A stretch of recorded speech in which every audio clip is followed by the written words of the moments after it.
اعوذ باللہ من الشیطان اللعین الرجیم بسم اللہ الرحمن الرحیم وفوض امری الی اللہ ان اللہ بصیر بالعباد الحمد للہ رب العالمین الحمد للہ الذی کما هو اہلہ الحمد للہ الذی جعلنا من المتمسکین بولایت علی بن ابی طالب ثم الصلاة والسلام علی العبد المعید و رسول المسدد المصطفى الامجد حبیبنا و حبیب الہ العالمین الذي سمي في السماء بأحمد وفي الأرض بأبي القاسم محمد اللهم صل على محمد وآل محمد وعلى آله الطيبين الطاهرين المعصومين واللعنة الله على دائم اللعن إلى قيام يوم الدين اما بعد عید غدیر چونکہ آنے والی تاریخ 18 ذی الحج ہے، عید غدیر ہے۔ اللہ نے ہمیں 5 عیدوں سے نوازا ہے۔ پنجتن کے صدقے میں 5 عیدیں اللہ نے ہمیں دی ہیں۔ عید الفطر ہے، عید الاضحیٰ ہے، عید غدیر ہے، عید مباہلہ ہے، اور چونکہ پنجتن میں ایک زہرا ہے تو عیدوں میں بھی ایک عید زہرا ہے۔ ان تمام عیدوں میں سب سے بڑی عید عید غدیر ہے، اور عید غدیر اس لیے بھی بڑی ہے چونکہ کچھ روایات بھی ہمارے پاس، اور صرف اہل تشیع نہیں بلکہ اہل سنت برادران کی کتب میں بھی روایات موجود ہیں کہ جو بڑی عید ہے وہ عید غدیر ہے۔ عید غدیر میں پیغمبر کے جانشین کا پتہ لگتا ہے کہ پیغمبر کا جانشین کون ہے۔ عید مباہلہ میں پیغمبر کی بیٹیوں کا پتہ چلتا ہے، اور کربلا میں ہمیں اسلام کے وفادار اور وارث کا پتہ چلتا ہے۔ عید غدیر، غدیر کیا ہے؟ کوئی سرسبز وادی نہیں، کوئی لہلہاتے کھیت نہیں، کوئی باغات نہیں، خشک صحرا جہاں پر ایک درخت جس کو اللہ نے پیغمبر کے لیے شاید اگایا تھا، باقی کوئی درخت بھی نہیں تھا۔ سخت گرمی، اور گرمی بھی عرب کی گرمی جو 50 ڈگری سے اوپر ہوتی ہے۔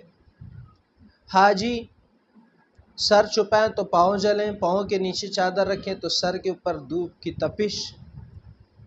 پیغمبر رسول خدا غدیر کے مقام پر آتے ہیں اور ایک مرتبہ رک جاتے ہیں۔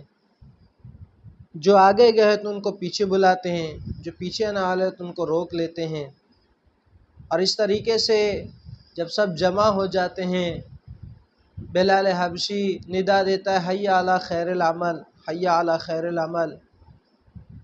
لوگ جمع ہو جاتے ہیں۔ پیغمبر رسول خدا ان 1,24,000 روایت مختلف ہیں، لیکن 1,24,000 کی تعداد بھی روایات میں ہے کہ اتنے حجاج اور وہ حاجی جنہوں نے پیغمبر کے ساتھ حج کیا، اور پیغمبر کا زندگی کا پہلا اور آخری حج۔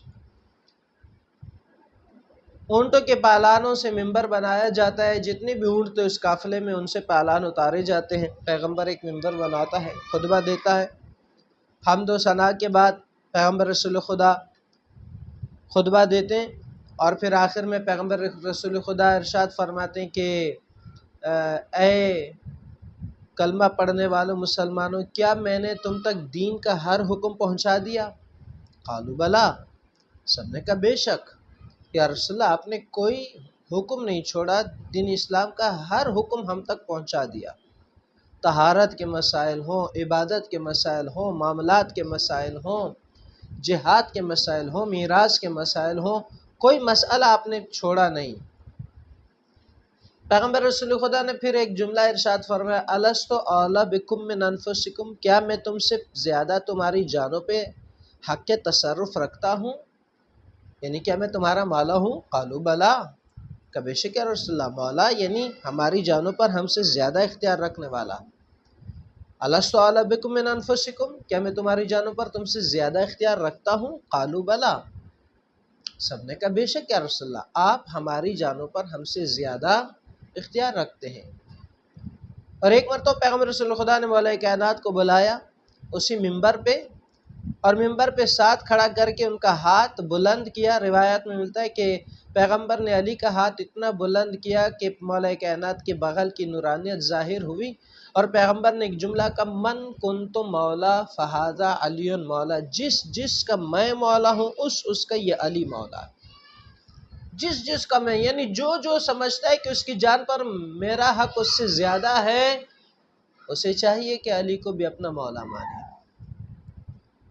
مولا کائنات کی ولایت کا اس طرح اعلان کیا، اور جب یہ اعلان ہوا تو ایک آیت نازل ہوئی، الیوم اکملت لکم دینکم واتممت علیکم نعمتی ورضیت لکم الاسلام دینا۔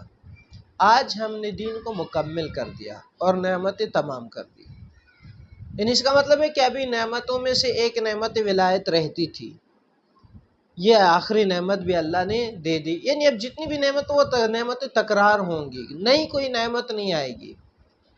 اللہ نے نعمتوں کو تمام کر دیا، جتنی نعمتیں اللہ نے دینی تھی دے دی، اور ان تمام نعمتوں میں سب سے بڑی اور آخری نعمت ولایت تھی۔ اس لیے ہم کہتے ہیں کہ ولایت تمام نعمتوں سے بڑی نعمت ہے، ام النعمات ہے یہ۔ اور پروردگار ارشاد فرماتے ہیں کہ ہم نے دین کو مکمل کر دیا، مکمل یعنی کمال کی منزل تک پہنچا دیا۔ اس سے پہلے یعنی ولایت کے اعلان سے پہلے دین مکمل نہیں تھا۔ نماز آ چکی، روزہ آ چکا، حج آ چکا، زکوٰۃ آ چکا، خمس کا حکم آ چکا، جہاد کا حکم آ چکا، کر بھی چکے جہاد، امر بالمعروف نہی عن المنکر، تولی تبرہ، کوئی بھی حکم نہیں رہتا تھا، لیکن ایک ولایت کا حکم باقی تھا، اس لیے دین مکمل نہیں تھا۔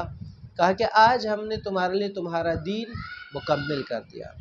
اور آیت کا آخری ٹکڑا کہ وَرَضِیتُ لَکُمُ الْإِسْلَامَ دِینًا، اور آج تمہارے لیے میں راضی ہوا۔ اللہ کہتا ہے میں تم سے راضی ہوا، تمہارے دین سے تمہارے لیے راضی ہوا کہ یہ اسلام تمہارا دین رہے۔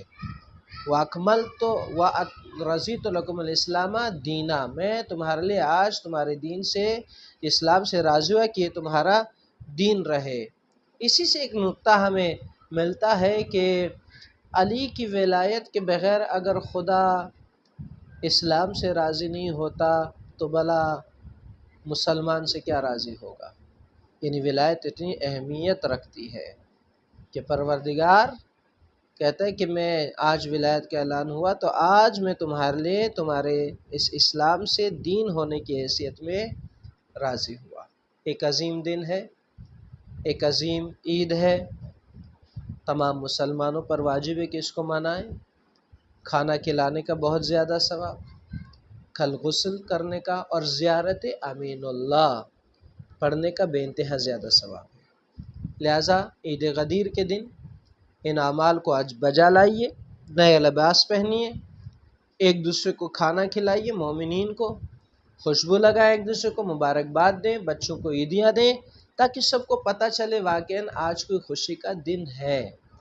اور صرف اپنے ہی رشتہ دار نہیں بلکہ اپنے اہل سنت برادران میں بھی جائیں، ان کو بھی آپ اگر کھلا سکتے ہیں تو کھانا کھلائیں، ان کو تحفے دیں، عیدیاں دیں اور خوشی کا اظہار کریں، ایک دوسرے سے گلے ملیں، معانقہ کریں، مصافحہ کریں، اور یقیناً یہ ہم پر واجب ہے، اور مولا کائنات کا ہمارے اوپر ایک حق بنتا ہے کہ اس کی ولایت کی خوشی منائی جائے۔